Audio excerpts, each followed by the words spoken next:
Halo semuanya, perkenalkan nama saya Rizal Lansari, NIM 234034146. Jadi di sini saya akan membuat video untuk menjelaskan materi mengenai lingkungan perdagangan global. Langsung saja kita mulai. Baik, untuk subbab yang pertama ada lingkungan perdagangan global.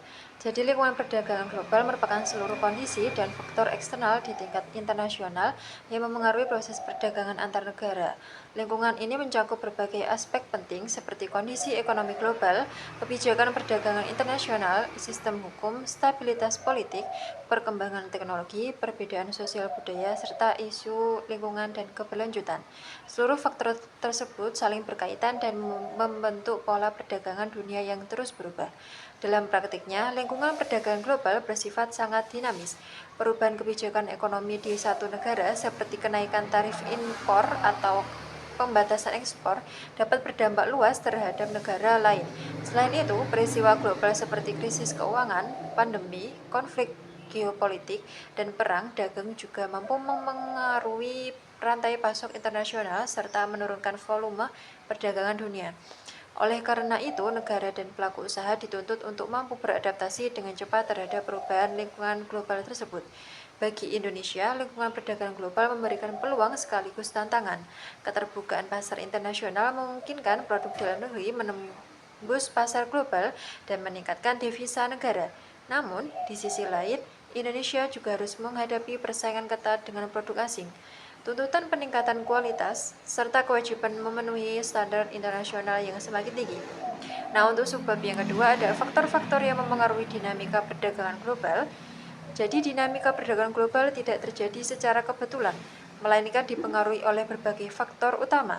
Salah satunya adalah perbedaan keunggulan produksi antar negara. Negara yang memiliki keunggulan absolut atau komparatif dalam memproduksi barang tertentu akan cenderung mengekspor produk tersebut dan mengimpor barang yang tidak efisien diproduksi di dalam negeri. Spesialisasi ini membuat perdagangan internasional saling menguntungkan. Selain itu, kemajuan teknologi berperan besar dalam mendorong perdagangan global. Inovasi di bidang produksi, transportasi, komunikasi, dan logistik menjadi proses perdagangan lebih cepat, efisien, dan murah. Perkembangan teknologi digital juga melahirkan perdagangan berbasis e-commerce lintas negara yang memungkinkan pelaku usaha kecil dan menengah ikut terlibat dalam pasar global. Faktor lain yang sangat menentukan adalah kebijakan pemerintah. Melalui kebijakan liberalisasi perdagangan, pemerintah membuka akses pasar dengan menurunkan tarif dan hambatan perdagangan. Namun, sebaliknya, kebijakan proteksionisme diterapkan untuk melindungi industri dalam negeri. Meskipun dapat memperlambat arus perdagangan internasional, nilai tukar mata uang juga mempengaruhi daya saing produksi produk dan ekspor dan impor. Selain itu, kondisi ekonomi global dan stabilitas politik internasional turut menentukan kelancaran perdagangan, karena konflik dan ketidakstabilan dapat mengganggu rantai pasok dan menurunkan kepercayaan pasar. Nah, subbab yang ketiga ada dampak perdagangan global terhadap perekonomian negara berkembang. Jadi perdagangan global itu memberikan berbagai dampak positif bagi negara berkembang. Contohnya saja seperti Indonesia. Kemudian dalam kegiatan ekspor dan impor memungkinkan negara meningkatkan pendapatan nasional, memperluas produksi, serta menciptakan lapangan kerja.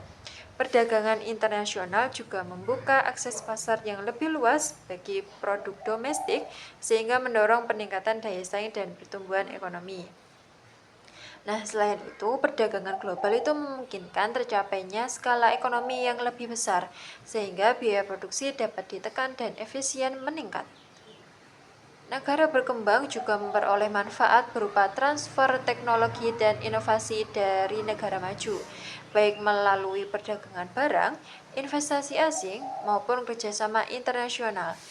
Perkembangan perdagangan digital dan e-commerce semakin memperluas peluang usaha, khususnya bagi generasi muda dan pelaku UMKM.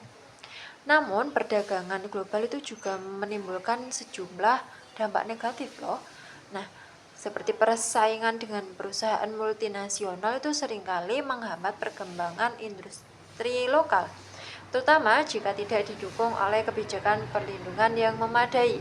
Ketergantungan impor yang berlebihan juga dapat melemahkan neraca perdagangan dan menurunkan kemandirian ekonomi. Selain itu, perdagangan global dapat memperlebar kesenjangan sosial, memicu budaya konsumtif, serta mendorong masuknya sistem ekonomi kapitalistik yang tidak selalu berpihak pada kesejahteraan masyarakat luas. Oleh karena itu, negara berkembang seperti Indonesia ini perlu mengelola perdagangan global secara bijak. Diperlukan strategi yang dapat melalui peningkatan kualitas sumber daya manusia, penguatan industri lokal, penetapan kebijakan perdagangan yang seimbang, serta pemanfaatan globalisasi untuk mendukung pembangunan ekonomi yang berkelanjutan.